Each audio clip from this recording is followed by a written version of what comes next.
Thank you all for attending. We'll wait a couple of seconds to see if any more people join, but thank you all for coming here this evening. We really appreciate that you're taking time on your Wednesday evening to listen to this panel discussion to celebrate SV at Home's Affordable Housing Month. Next slide, please, Angie. Thanks also to our partners who have signed on as co-sponsors for this event. You'll see lots of really wonderful environmental and housing groups on this slide, and they've been wonderful co-sponsors of this event. Our guest panelists will be giving short presentations this evening and fielding questions from you. We really want to make this a discussion, so please put your questions in the Q&A box, not in the chat box. And we'll get to as many as we can after their presentations. My name is Sandra Slater, and I've been involved in environmental movements for over 50 years with lots of different environmental organizations. And it really became clear to me in the 1970s that the planet needed some tending to. Next slide, please. A few years ago, I realized that we were dealing with several crises at once, the environmental crisis and the emerging housing crisis. And these crises are really inexorably linked, but activists in both camps, while doing really great work, were not really working together. And I was one of the founding members of Palo Alto Forward and wanted to make this connection visible to both camps, really. Palo Alto Forward's mission is to, as you see on the slide, is to innovate and expand housing choices and transportation mobility for a vibrant, welcoming, and sustainable Palo Alto by working with residents and city government.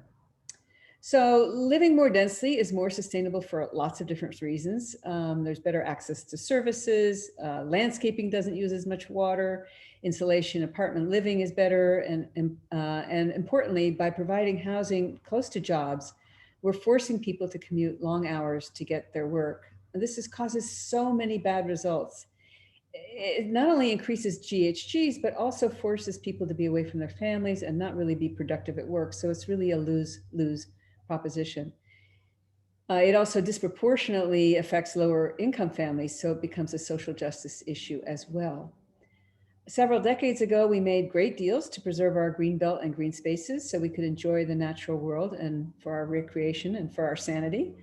But the deal was to build more densely in the corridor. Unfortunately, that hasn't really happened. There have been a lot of headwinds to housing development, often from environmental groups. And this has to change if we want to maintain the spirit and the letter of the deals that we made. According to the California Air Resources Board, you'll see on this slide, the biggest thing Palo Alto can do to lower our carbon footprint is to build infill housing, a bigger impact than heating, electrification, and commercial efficiency, if we're going to reach our sustainability goals of 80% reduction of Palo Alto's greenhouse gases by 2030. We really need an all of the above strategy to get to the healthier and more sustainable world. Next slide, please. As you can see from this slide, Palo Alto is overwhelmingly zoned for single family homes. That's all the yellow parts that you see there. While we're not suggesting that we turn every neighborhood or piece of land into multifamily units, there are ways to make the city absorb more housing, not only with large developments and commercial zones, but also on corner lots where we could allow 4 or 6 units instead of one, much like what I'm here in Professorville, what that's like around here and in downtown North, helping really what we call missing middle housing. I must say I was surprised to see the potential impact of building more infill housing on greenhouse gases and how much Palo Alto has been zoned for single family homes. So we invited 2 great experts to give us context and who can educate us about the connection between zoning and greenhouse gas reduction. Amanda Eaken is Director of Transportation for the Bloomberg American Cities Climate Challenge at the Natural Resources Defense Council, the NRDC, where she leads a team supporting 25 American cities to decarbonize their transportation systems. She's also the lead for developing NRDC's National Climate Strategy for Transportation and serves as vice chair for San Francisco's MTA. board of directors overseeing and governing San Francisco's public transit, streets, taxis, and parking assets. She was named a 40 under 40 business leader by the San Francisco Business Times. Prior to working with NRDC, she managed affordable housing projects in San Francisco. So she understands the challenges of building affordable housing really well. Excuse me. Justin Wang is the advocacy manager of Greenbelt Alliance, also one of the most respected organizations. Sorry, allergies or COVID. It helps protect our green corridors here in the Bay Area. He works on ensuring the adoption of equitable and sustainable housing on conservation strategies across the region. Justin also uses his leadership experience and strong interpersonal skills to help make the Bay Area a better, more equitable place to live. And to achieve this, he must inspire and motivate dialogue and unity among growth groups in the area. This collaboration promotes individual and collective action that supports equitable and sustainable growth. When he's not advocating for climate smart Bay Area, Justin is out exploring the open spaces around his home in Sunnyvale. He also enjoys cooking and walks along pedestrian-friendly thoroughfares. Welcome, Amanda and Justin.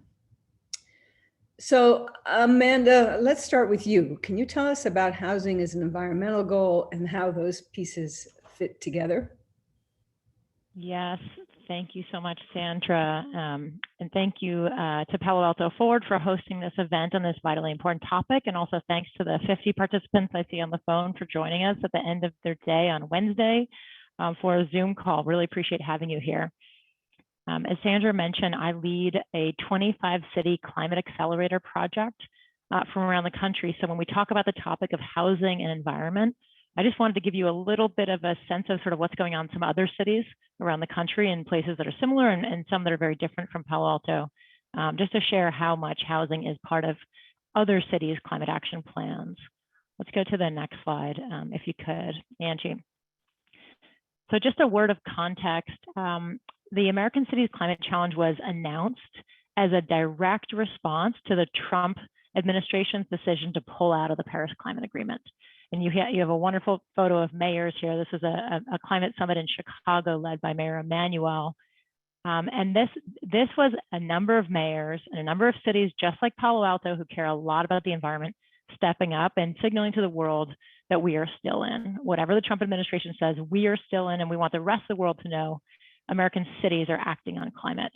And so our project was created to help those mayors kind of make good on that pledge that we're still in the Paris Climate Agreement and actually take the actions and implement the policies and programs that will be needed to cut their carbon emissions. And what I wanted to tell you, there's always helps to have some good news, is that our 25 cities are on track collectively to actually beat the Paris climate targets in their cities. So remember, that was a 28% reduction. They're actually on track for a 33% reduction. So the power of cities to act on climate is so important. Let's go to the next slide, if you please, Angie. So just wanted to share the overview of this project. Basically, and a key fact to Sandra's point earlier, if you look at cities' carbon emissions, typically if you add the buildings plus transportation sectors, that's going to be over 80% of a city's emissions and the opportunities to reduce those emissions. So that's where we're focused. We announced a competition. We invited the 100 largest US cities to apply, and we chose the 25 strongest applications. And then we're providing very bespoke and tailored support to those 25 mayors, getting at what have been the biggest barriers to climate action. And then there's all kinds of performance monitoring and measuring and problem solving to allow us to hit our targets. Next slide, please. So I wanted to just show you so you have a sense of the cities we're talking about. This is really quite a geographic spread. We have 16 states represented in this program, and also a mix of cities. Some cities like Seattle have been at the climate game for a long time. Other cities are newer to climate action. We felt it was very important to have an intentional mix of places that haven't always been leaders on climate, but are emerging as climate leaders. Let's go to the next slide, please. So this just gives you a sense of the type of support that we're providing to these cities.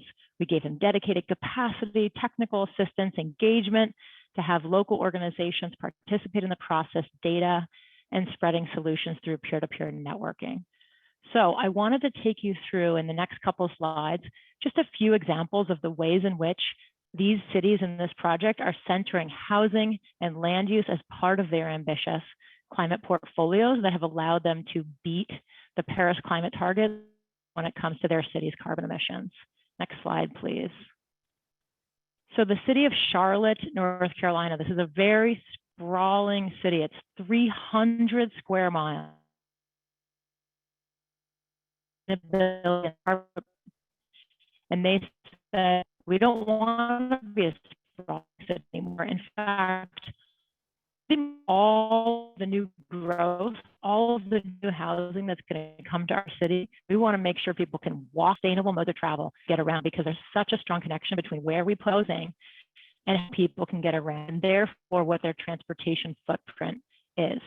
And so there's been a light rail investment in the city of Charlotte. It was the blue line. And you can see, if you spend some time in that city, you can see the housing and all the development popping up right along the blue line. It's very, people don't want to sit in traffic.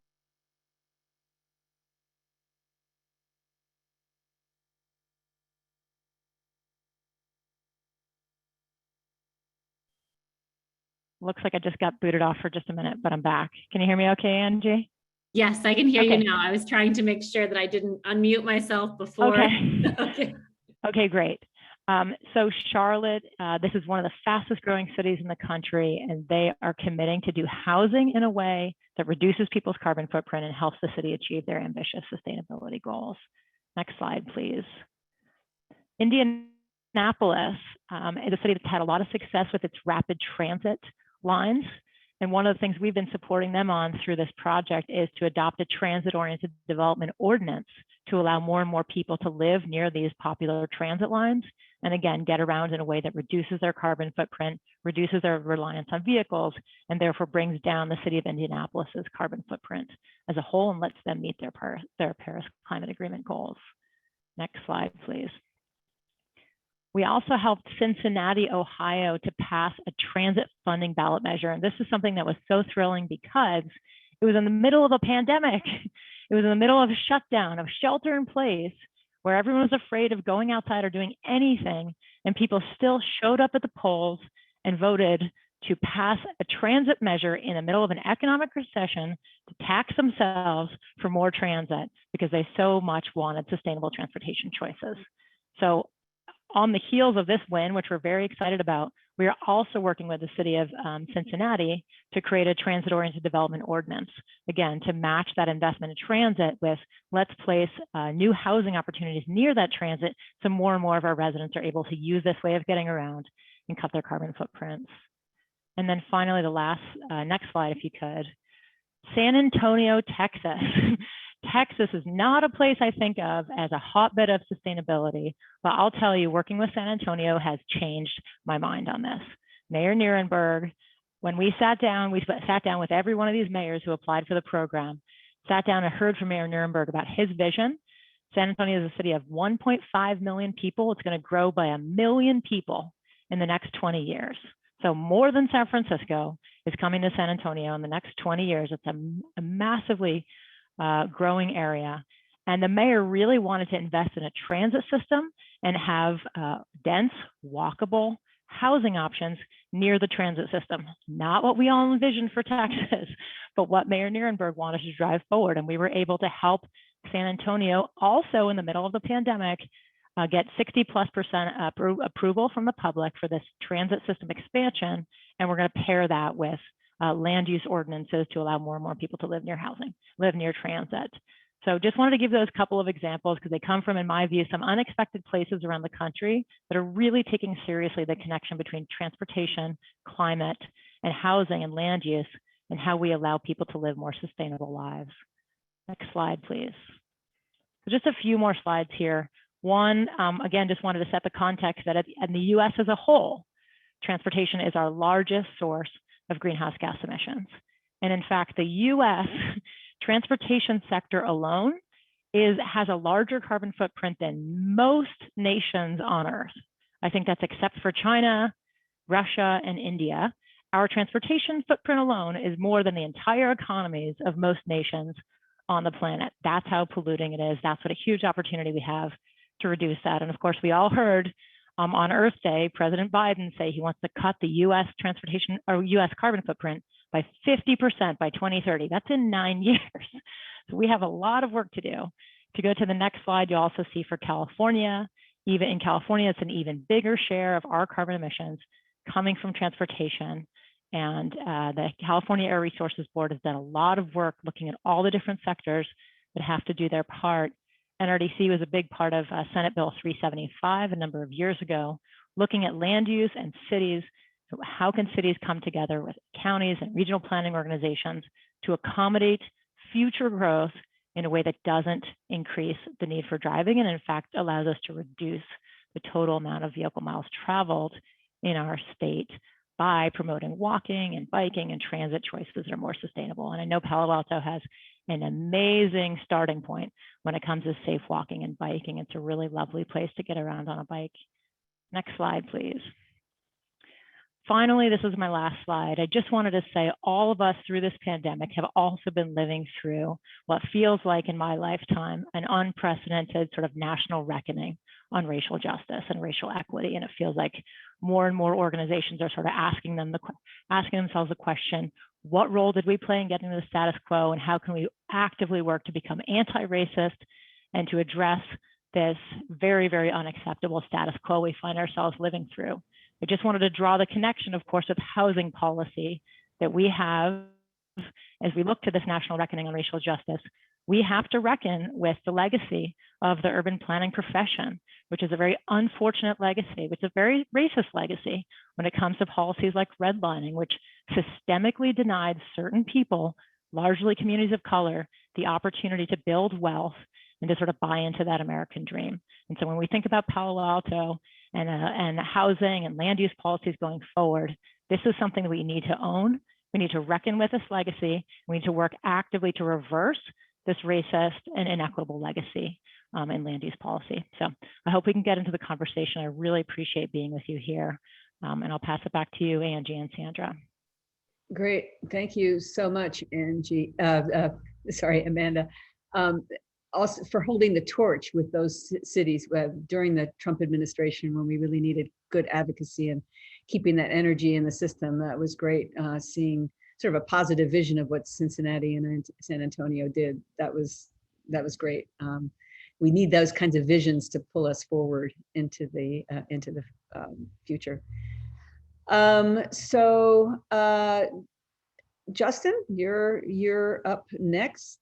Could you talk to us about Greenbelt Alliance and advocacy for housing and what you guys are doing? Yeah, absolutely. Thanks, Sandra. And that was super. Thanks to Amanda for such an amazing presentation. I learned a lot. That was awesome. Let me see if I can get my screen share working.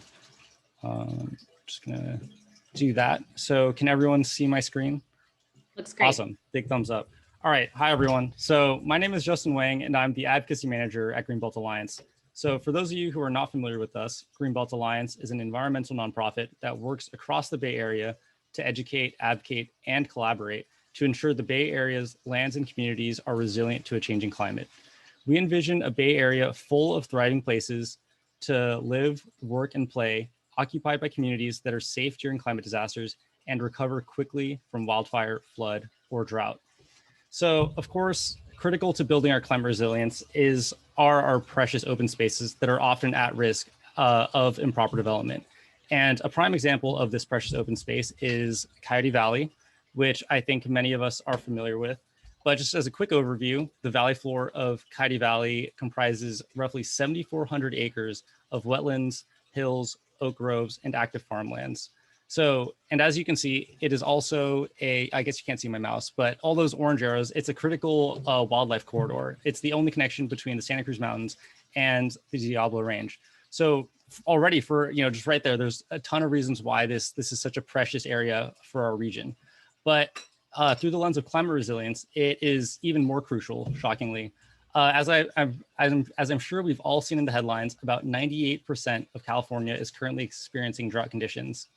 With water resilience, Coyote Valley essentially serves as a 7,500 acre percolation pond feeding directly into the Santa Clara groundwater basin, which serves some 2 million residents and businesses in Santa Clara County. Roughly 50% of Santa Clara County's water supply comes from watersheds within the county's boundaries. Coyote Creek obviously being a big chunk of that. And for another climate hazard, fire, one thing that which I'm sure we're all appropriately concerned about, and I'll explain this graph in just a minute. Just a quick number, 3 million homes in California are actually in fire hazard severity zones, which are defined as areas of significant fire hazards based on fuels, terrain, weather, and other relevant factors. So this right here is the Seifert curve, which was, I think, developed by Alexandru Seifert. And it's pretty simple. There's not that much to it. So on the y-axis, you see fire, and that's the risk of fire. And then on the x-axis, you see housing density. So you see, in the bottom left corner, where you have really low density, there's a relatively lower risk of fire because it's not as dense, and which means that there's fewer human ignitions. On the bottom right side, you see that this is high density housing where we have, this is within the urban footprint. You can see that there's low fuel because it's urbanized, it's concretized, and that there's fast suppression of the fires when they do occur. And then right at the very top, the worst possible thing in terms of fire risk is to build in the wildland urban interface, or WUI. So out up in, say, places like Paradise, which I'm sure we've all heard of, where there's plenty of ignitions, there's plenty of fuel, and there's a huge challenge with suppression. So to be clear, the highest risk factor for loss of life in home is the location of the house in WUI. And of course, this doesn't mean that other factors like winds, fuel, topography don't play a factor, but housing location is clearly the #1 indicator for loss of life to wildfire. And so, in a nutshell, compact communities within the urban footprint are the safest. And that's why Greenbelt Alliance, particularly in the North Bay, has done extensive work promoting UGBs and greenbelts. Next, I just want to touch briefly on greenhouse gas emissions. I think Amanda did a really awesome job giving a great overview earlier. I'm going to try to provide a little more local context. So, as you can see, Santa Clara County is unfortunately in first place, which is in this case not a good thing, because you can see that we surpass every other county in the Bay Area in terms of our greenhouse gas emissions, excuse me.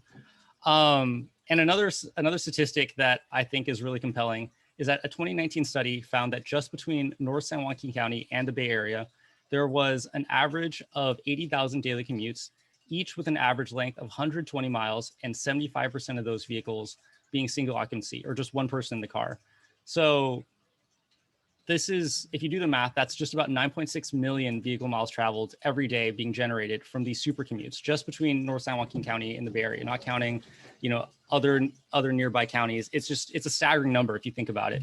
So there's that. And then also, just in the vein of emissions and greenhouse gases, another reason that our natural and working lands are so important is that altogether, the region's at-risk landscapes store more than 6 million metric tons of carbon. And if these lands were to be developed, the carbon that would be released is equivalent to putting 1.3 million cars on the road every day. So at this point, I'm going to stop sharing my screen. That I have no more slides for at least a little bit. Yeah, so at this point, I'm sure you can all see where I'm going with this. It's infill housing. This is not a new idea. All the way back in 2005, there was an analysis that found if every available infill parcel in California were developed to its fullest potential, I know it's a pipe dream, the state would gain 4 million additional housing units, which would have met all projected demand until 2025, which also would have spared 350,000 acres of undeveloped greenfield. And here we are in 2021, and I think we can all see that we are not quite there, a little far from it, unfortunately. But part of the reason that infill housing is so crucial is that it's just a real critical piece of the puzzle as we address all of the aforementioned concerns and climate hazards. So, just to reiterate, relieving sprawl pressure from our national working lands helps preserve our precious resources, especially water. In Coyote Valley, if we developed Coyote Valley, there are real repercussions to our region's water supply. And in regards to fire, by ensuring that we build within the urban footprint means less people and families within the path of wildfires. And and I'm really glad Amanda actually mentioned equity when she was talking, because like, to be clear, this is a real equity issue. You know, we've seen that historically people are being low income communities, oftentimes communities of colors, are being pushed into areas that are less desirable, which often means more climate hazards. So whether it's places like East Palo Alto, North Fair Oaks that are more prone to flooding, places in Sonoma or in Napa that are at risk of fire, these are really our most vulnerable community members that are at risk of being affected by these climate hazards. So we need to make sure that we do appropriate infill housing. And finally, just, you know, on the GHG front, as I think I mentioned, building near jobs and near quality transit is incredibly necessary to reduce extreme commutes, greenhouse gases, and VMTs. And yeah, so housing policy obviously can be very controversial. And I wanted to just really quickly go into an example of something that we're working on right now in San Jose as a good housing policy that is also really going to be great for the environment. So let me try to share my screen again. Hopefully that is up. And I think, yeah, okay. So what I'm talking about is, of course, opportunity housing in San Jose, which I'm sure we've seen many articles about. It's been a hot topic. It's happened, you know, there's been conversations about this all up and down the West Coast. It's happened in, you know, Portland, in Sacramento, in Berkeley. There's a lot of places where this idea is being considered. And so in San Jose, they had this general plan task force, which wanted to make a recommendation to the city council. That's what they were tasked with. And so what they proposed was to allow up to 4 units in what is currently zoned for single family neighborhoods citywide. And for the whole, you know, for a whole bevy of reasons that I just outlined, you know, relieving sprawl pressure, reducing commutes, so on and so forth. This is obviously something that Greenbelt Alliance supports, as well as pro-housing advocates. So, you know, this is a quick list of all the people that have endorsed. So you can see it's a pretty broad coalition, but unfortunately the environmental community hasn't really gotten fully on board yet. I think Greenbelt Alliance is one of the ones that are really pushing for this, because I don't think that environmental housing connection has been made. But, you know, I don't think there is, which is to all of our detriment, really, because I don't think that we will not succeed with our environmental goals if we don't meet our housing goals. And just really quickly, I want to make sure there's plenty of time for Q&A. I think I'm going over time a little bit, but you're totally fine, Justin. Fine, take your time. Yeah. Sure. Okay. This is my last slide anyways. So in San Jose, just for, you know, I'm sure we've all been hearing about RHNA, you know, the Regional Housing Needs Assessment, which has required San Jose to zone for 66,000 units of housing. And so as you can see in this zoning map, I think this is from the Othering and Belonging Institute, 94% of San Jose's land is currently zoned for single family homes, but only 50% of San Jose residents live in one. So if you look at, you know, this slide looks like it's all pink, but if you look really carefully, there's little splotches of blue. And those are areas that are not single family housing or single family zoned at the moment. And everything else is. So 66,000 homes have to be zoned, and it's supposed to all fit into these little blue splotches. So what this does is create immense sprawl pressure. If we don't get this policy passed, there's a huge risk of sprawling into Coyote Valley, into other open spaces, Alviso, places at risk of climate hazards. And it's a disaster waiting to happen. And that's why, you know, Greenbelt Alliance and, you know, all those other organizations that you saw previously are strongly in support of a citywide opportunity housing policy. And I'm sure people in the chat will have plenty of opinions on that. So I'm happy to discuss that in a Q&A as we move to that. Yeah, we definitely want to hear your perspective on that. So thank you, Justin, for your perspective really on the WUI. It was really interesting of not thinking about the WUI and our safety, but also about clearing forest land to be making room for housing also is such a detrimental thing when you've got those wonderful trees storing their carbon for us. So that was really great. It's now time for our Q&A portion, which is great because this is the fun stuff, I think, where people get to ask their questions. Reminder, put it in the Q&A section, not in the chat, and we'll try and get to as many as we can. I'm going to start off by just asking you, Justine, we know that Palo Alto is going, Justin, I'm sorry, going through our housing element process right now. And we're going to be zoning for affordable housing. And how can environmentalists and environmental groups participate in that process? Because I know you're really involved in that. Justin, can you give us some perspective on that and guidance? Yeah, absolutely. The housing element it's a critical, it's a really, really great vehicle for us to do some advocacy. This is, as we've seen, housing policy is environmental policy. And if we're able to really do good site selection, which is a crucial part of this process, making sure that we're identifying good places for high density, affordable housing within the urban footprint, then we're doing a huge boon, not just for our housing crisis, but for our environmental one. And so as environmentalists, I think it's really recognizing that, this is not a houser issue. This is an environmentalist issue, and that we want to be going, signing up to those neighborhood meetings. And if, maybe if we're more progressive on housing, then start talking to your neighbors, talk to other members, if you're in, say, the Sierra Club or, and not to single out the Sierra Club, just, if you're part of any, organization where, you have disagreements, don't shy away from that.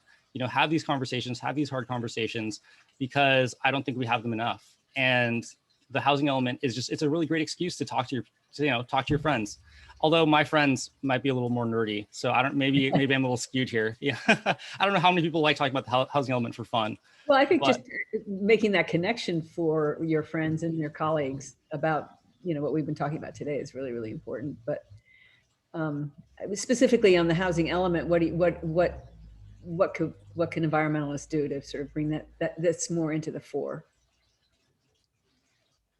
Yeah, so the housing element, it also ties in with the general plan, and there's also some, there's requirements around, I forget the exact terminology, but the cities are required now to take into consideration essentially climate hazards, things, the environmental impacts that their cities will be facing. So really weighing in, with our environmental expertise, because, like for example with Coyote Valley, there's something that like environmentalists have been working on for years and years, and really using those talking points, using that expertise and joining the same conversations around housing, that, not seeing it as, houses and bars separately, but really joining forces when it comes to these updates. Great. Terrific. Thank you. Amanda, can you talk a little bit more about this sort of intersection between transportation equity and the environment, and how does improving public transit impact more lower income families and our greenhouse gas emissions? Great, thank you for the question. We at NRDC have been doing a ton of advocacy around emergency relief funding for public transit. As you all know, transit ridership plummeted around the country during the pandemic. And as a result, a lot of agencies had to make major cutbacks to service, had to suspend routes or consolidate routes. The Transit Center, which is a wonderful organization out of New York City, did an analysis of who would be impacted by these cuts. And they found that overwhelmingly low income and commuters of color would be most impacted by these transit service cuts.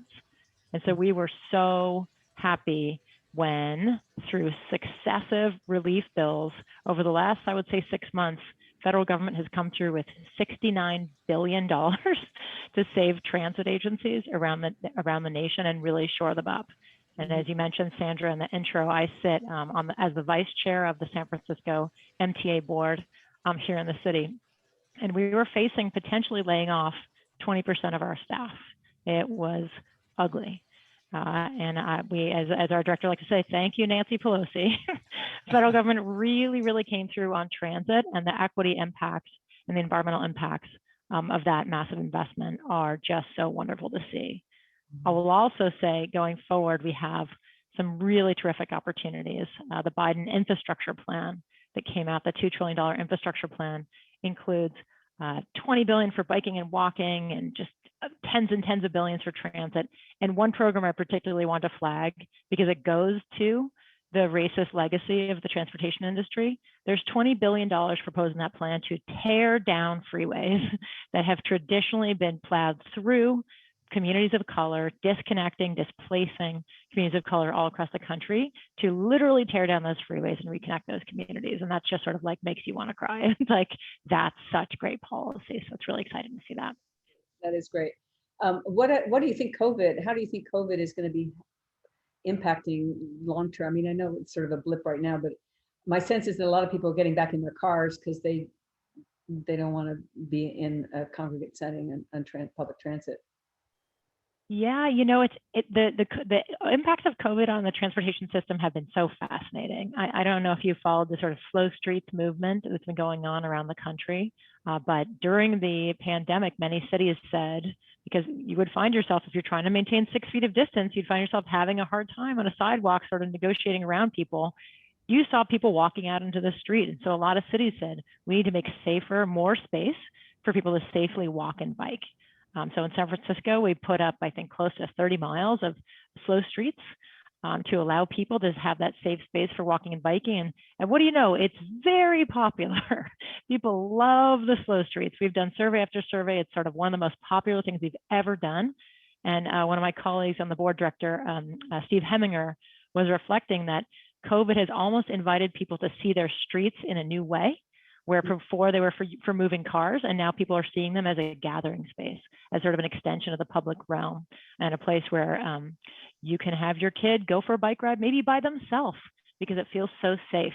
And a lot of people are saying this maybe this is a permanent transition we want to see. Certainly cities around the world have made major strides during the pandemic to allow people to walk and bike for transportation at a time when they didn't feel comfortable riding public transit. I'm hoping some of those can stick. In terms of transit ridership, I don't know about all of you, but I'm now fully vaccinated. I've gotten both of my shots and I've been riding the bus. I have no concerns, really. I feel like as we get more and more vaccination, people are going to come back to transit really quickly. But the land use aspects are also fascinating. I feel like the pandemic allowed people to really get familiar with what is in their direct neighborhood, because we were all sheltering in place, right? And so suddenly what you could walk to right around your neighborhood was so meaningful. And this idea of the thriving mixed use communities that Justin is describing, I think that people are going to be more and more interested in maybe kind of moving beyond the idea of like single use, where all you have is housing and you don't have any amenities around, because everybody spent so much time in their home during this pandemic. It'll be really interesting what those land use implications are. And also working from home, people getting used to working from home and all that. Exactly.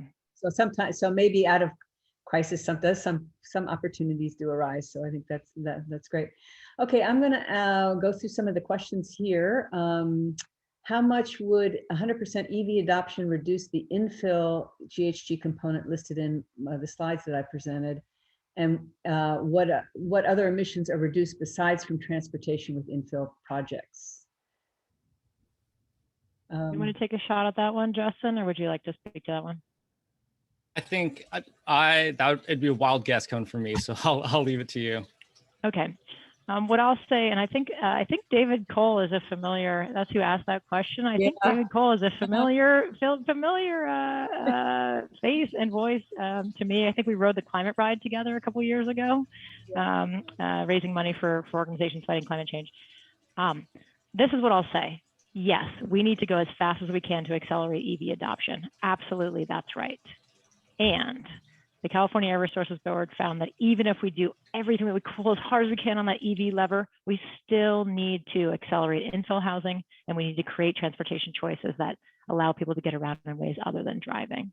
And one of the reasons I wanted to flag that is because we could transition to electric vehicles, and we would still lose the lives of 36,000 Americans every year in traffic fatalities who are killed by cars. And by the way, people of color, Black people in particular, are twice as likely to get killed in traffic fatalities as are white people. So that's just another way that inequity manifests in our system. So simply changing the vehicle technology won't do much about those existing inequities and safety.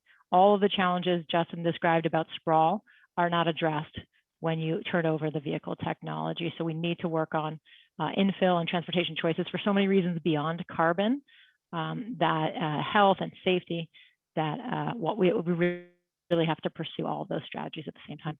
Hi, David.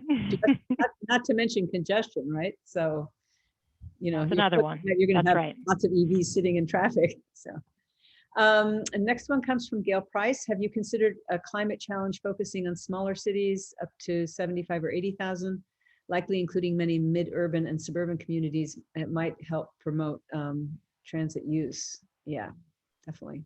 Yes, this is a very, very live topic, and thank you for the question.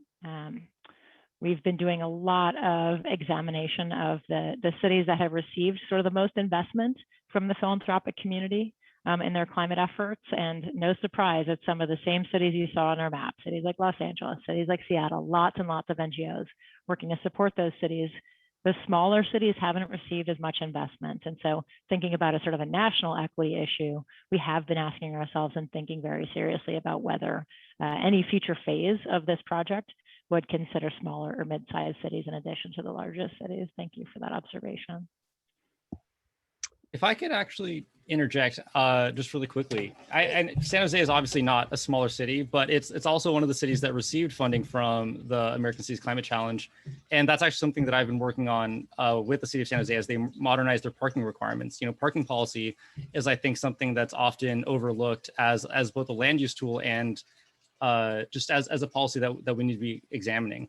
You know, I think the estimates for like the average cost of building a parking space is anywhere from like 35 to 75,000. And then when you have hundreds of units of parking being built for, you know, for new construction, you know, it's just a staggering amount of money that we're spending on car infrastructure when we should really be focusing on TDM. And I just want to say that it's been really cool to work with the city of San Jose on that. And it's thanks to NRDC's, you know, the funding from the American Cities Climate Challenge. So that's been really exciting to see. Great. Thanks. Justin, what do you think of the more rural cities, the RENA requirements from an environmental standpoint? Should those cities not be required to build additional housing? From Cynthia Harris. Yes, so that's a real concern that we definitely have seen. You know, one in particular that we're currently working on is that there's actually a RENA allocation for unincorporated Santa Clara County land, which would, you know, some people are concerned, rightfully so, that this could put a target in Coyote Valley, you know, part of which is unincorporated Santa Clara County land. You know, this is kind of a flaw with the process, I guess. So, you know, the RENA, the way that they chose the methodology, it was by committee. There's a whole bunch of, you know, people give a lot of input. You know, they chose 8A, which was, from my understanding, you know, the best possible option. But unfortunately, you know, you still have these anomalies, I guess not anomalies, but unfortunate allocations in places that we would not necessarily want to prioritize for housing. You know, there's, I think, diminishing returns when you start putting it in more rural places where you lose the benefits of, you know, cutting down on commutes, where you lose the benefits of preventing sprawl, of preventing, you know, encroachment on our natural and working lands. So while I think, you know, in an ideal world, you know, we could really target the RENA numbers to really focus on, you know, the number, you know, maybe the top 10 cities in the region that should build housing. I think it's just a function of the process where it's kind of a necessary, I don't want to say evil. I don't think RENA is evil, but it's just kind of a byproduct. So yeah, in short, I think that those rural communities are able to, you know, it's all calculated and you know, it's all factored in. So from my understanding, you know, most of the rural cities that have allocations should be able to accommodate without egregious impacts on our natural and working lands.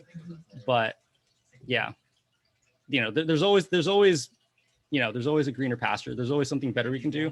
But I think as of right now, RENA's done a pretty good job. Yeah, great. So what are the strongest anti-displacement strategies when zoning for infill housing? Are economic justice and environmental justice organizations part of the work in the Bloomberg cities? I guess that's for you, Amanda. Yes. We're fortunate to have both local partners in some of the cities that are focused on equity and environmental justice, as well as some national partners. Capwa Consulting has been one of our lead equity partners. They're based out of Portland, as well as the Green Lining Institute.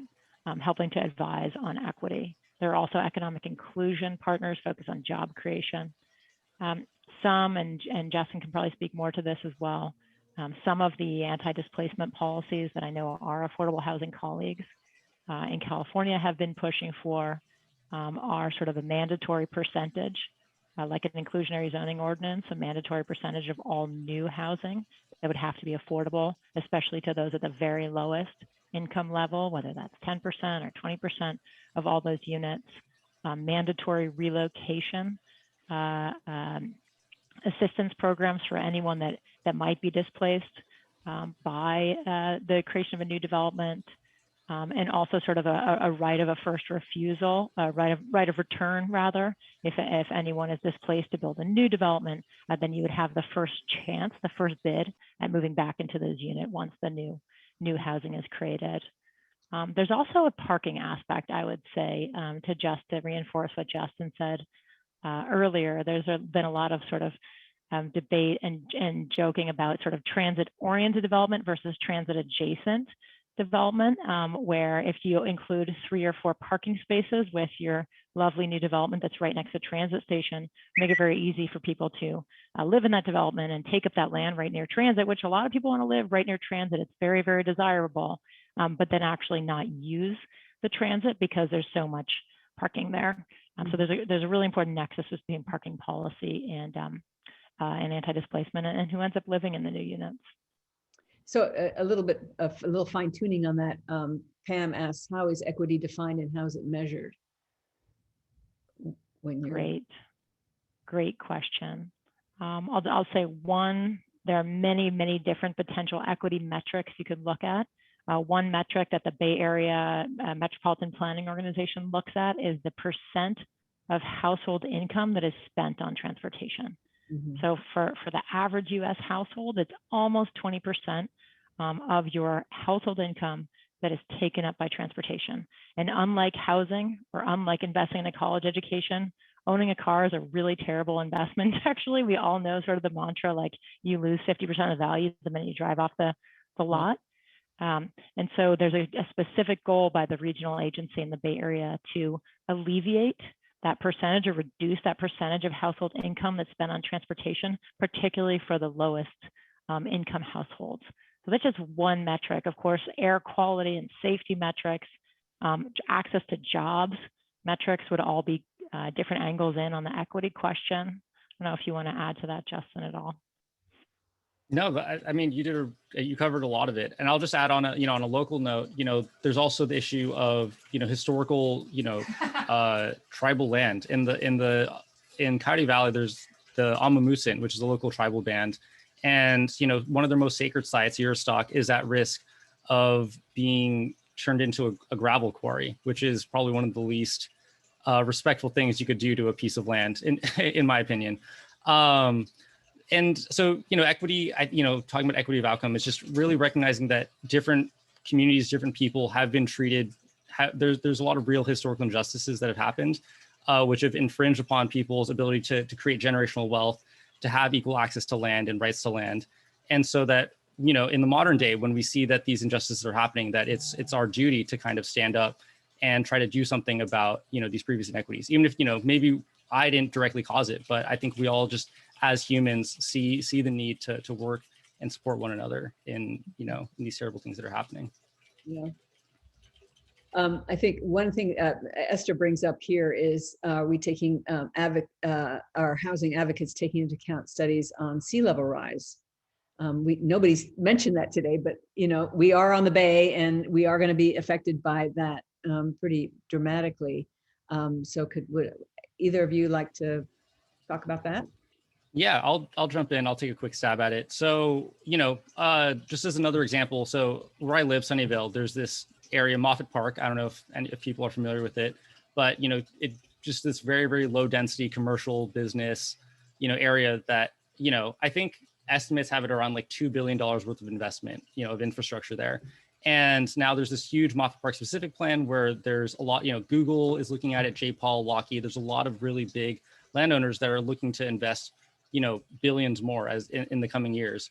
And so they also, another thing that they're proposing, of course, is housing to go with it. I think right now it just went to planning commission recently, and they're starting up to 18,500 units of housing there. And of course, with almost 20,000 units of housing, people are rightfully concerned about those people being adversely affected by flooding, whether it's seawater flooding, groundwater flooding. These are things that have been raised by the community. And I guess one thing, a very pessimistic way of looking at it, I guess, is just like, one of the virtues of capitalism, I guess, is that you can always count on, corporations and business people to protect their investments. So I would be shocked, although it's not that this hasn't happened before, but if these businesses invested billions of dollars and then let it all go underwater. And so just from that lens, I'm somewhat reassured. But concretely, I have been very lucky to talk with folks like SFEI, the SF Estuary Institute, folks from the Pacific Institute, who have done extensive research on sea level rise. And there are definitely measures being taken right now. So the Army Corps of Engineers obviously has, you can always just build a levee. It's not the most, graceful thing, but, worst case scenario, you just slap up a concrete wall, which is personally not my preferred choice. And Greenbelt, we like to advocate for nature-based solutions. So, things like horizontal levees, restoring tidal marshes, there's all sorts of things that we are able to do, especially, in the Moth Park area, that both restore habitat and provide protection against climate hazards. So building up our climate resilience. These, there's really some multi-benefit solutions that we can and are looking at. Mm-hmm. Okay, we're going to go now. Somebody said, do you think San Jose residents will have an issue or push back on the zoning changes for single family homes to 4 units? I think, here in Palo Alto, some of the housing people who are really interested in preserving Palo Alto the way it is have put out, single family house and then these big apartment buildings next door, and do you want to live, in those kinds of houses? But that's sort of really not what we're talking about necessarily. But I'm just wondering, or this anonymous attendee would like to know what if you think that there's going to be pushback. Oh, well, there absolutely is. If you just look at, I think there's been multiple op-eds from both direct, on both supporting and opposing opportunity housing. It's definitely been a popular point of conversation for those involved in the housing world. So I would absolutely be lying if they said there was no opposition. So yes, people have definitely been pushing back. And for me personally, my opinion is just that, it comes from a place of misinformation. The opposition has really been, one of the most egregious things I've seen is they take these lawn signs and stick in front of single family homes, and they're saying, this is a single family home right now, but, if you don't do anything about this proposal, this is going to become like a 7-plex, because you up zone to 4, and then you do and then you do at 2 ADUs, and then, I don't know, you set up a 10 in the backyard. But they have these like crazy ideas of, or they're putting these crazy pictures of like, the worst possible looking duplexes, really hideous ones out there, and saying that this is what's going to happen to every single family home in San Jose, which is obviously not the case. We saw this happen in Minnesota. Wow, it's late. I'm pretty sure it's Minnesota where they passed Milwaukee, where they passed this. And yeah, it was Milwaukee. And it was just like, I think a dozen were converted in the first year. So, first of all, this is very, very slow, gentle density that's happening across the city. That's why we want it citywide, so that we're not just concentrating it in certain parts of the city. And it's just, this is, and there's really just some really beautiful duplexes out there. So one of the things that I have a whole long opportunity housing presentation. One of the things that I like to do is show that every single district in San Jose has duplexes up to 4 plexes already. This is something that was historically cherished, actually. Up until World War II, this was a very, very common, popular style of building homes. And it's only after we stopped allowing it that, all of a sudden, we can't imagine going back. But in reality, it's only been outlawed, legal since zoning, for maybe less than 100 years. And so, there is opposition. But to me, like what I've been really trying to do in my work in supportive opportunity housing is talk to the neighbors. We've been meeting with neighborhood groups and talking to people and educating them on what this actually does look like practically, in other cities, and what it could look like in San Jose. Mm-hmm. Mm-hmm. Right.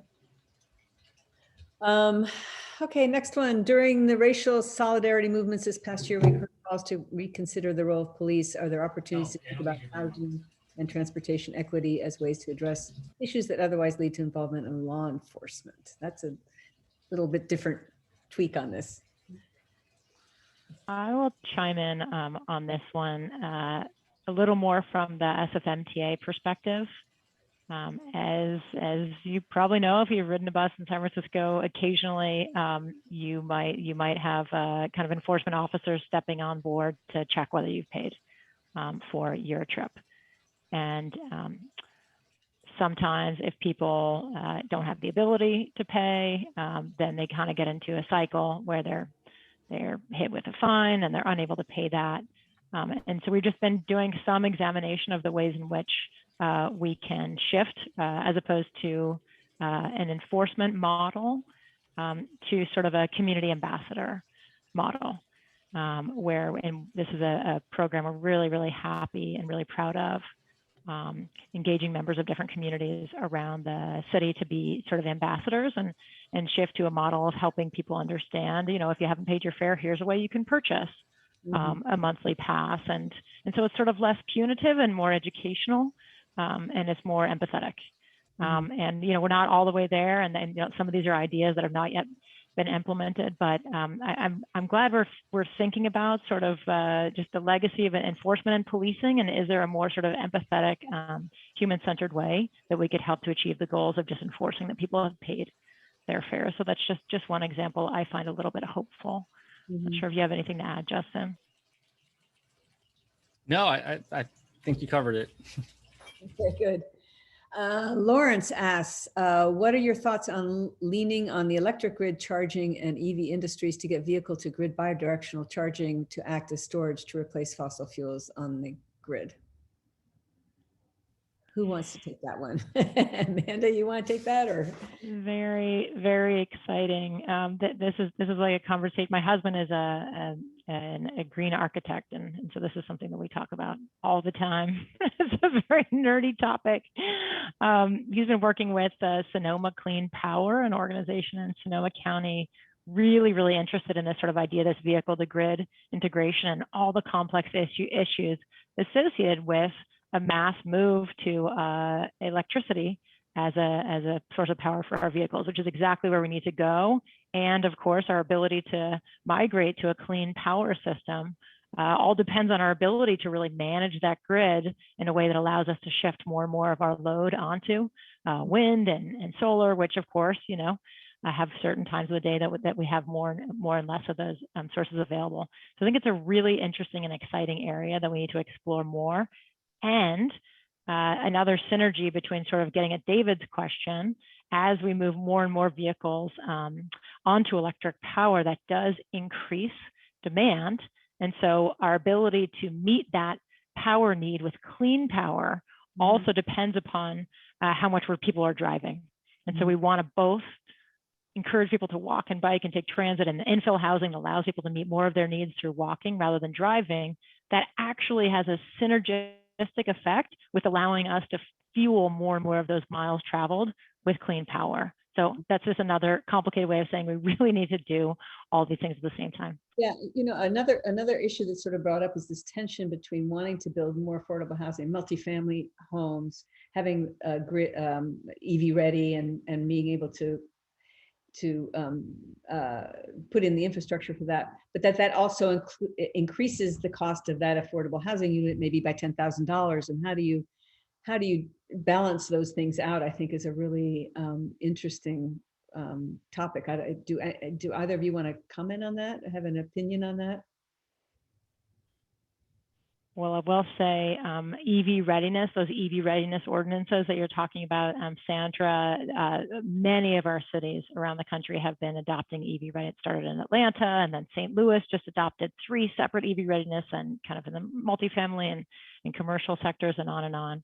And that complaint or concern of it's going to increase housing, that's been lodged at us by the development community as a reason for city councils not to adopt EV readiness policies.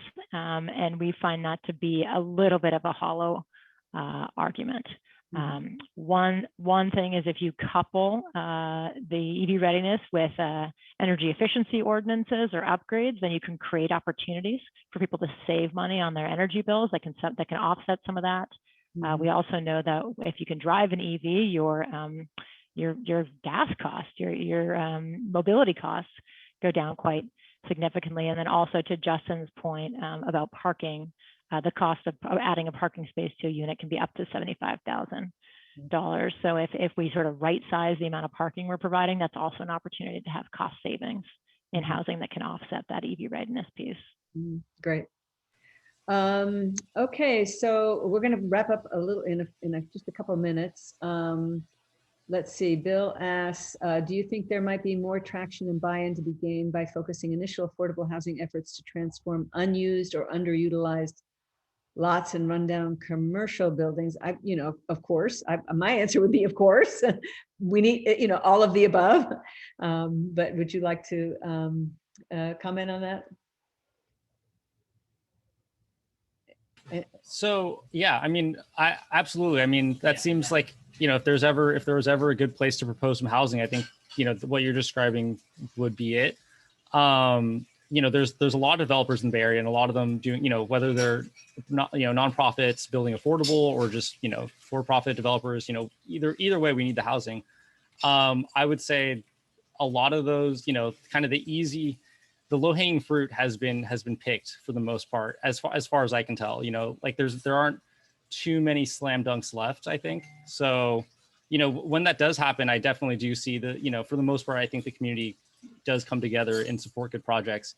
One that's actually happening right now, that it just this morning went through the Greenbelt Alliance Development Endorsement Committee. There's 1178 Sonora Court in Sunnyvale, which is a 100% affordable development going up right next to Lawrence Station, the Caltrain station, which is just, that's a slam dunk I've ever seen. 100% affordable right next to Caltrain and right next to a bunch of amenities. There's Costco right there. There's Knottville, there's grocery. It's just like, stuff like that.